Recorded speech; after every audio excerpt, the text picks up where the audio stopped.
Sayon. So sorry. Let us all please put our hand up together like this, and we can close our eyes to receive the energy of this blessing. Thank you.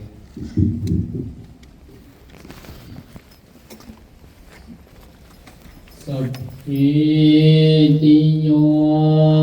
viwan santu sabarang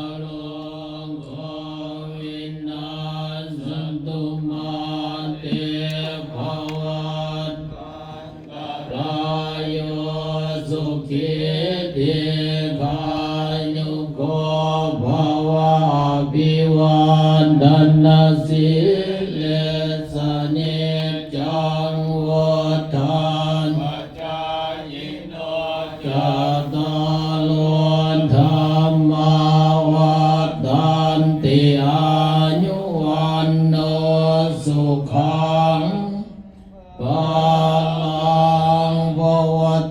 สัพพมังคลังลักขันตุสัพพะเท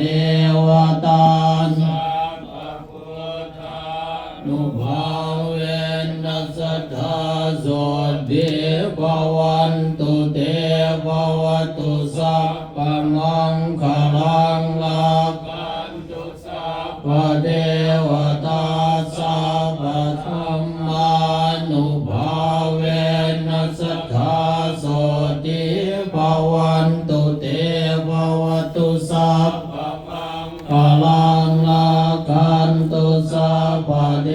วตาสัพพะสังฆานุภาเวนัสสทธาโสติภ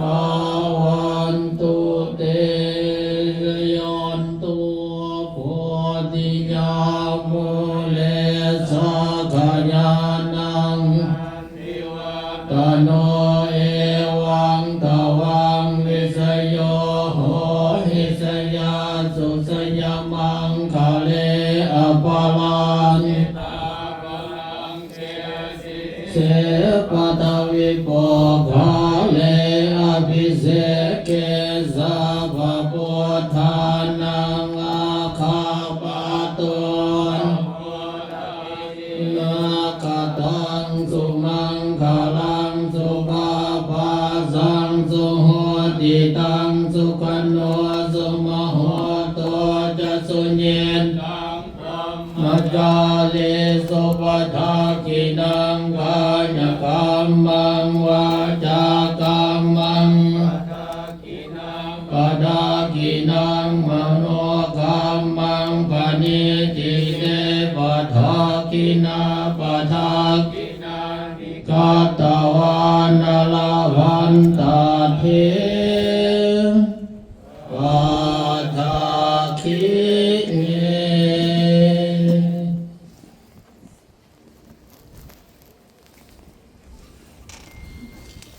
Thank you, everyone. We wish you always be well, be happy and peaceful. And please, when you go home, please remember, be mindful. Thank you so much. Thank you for all the love, hospitality towards our venerable monks. Thank you.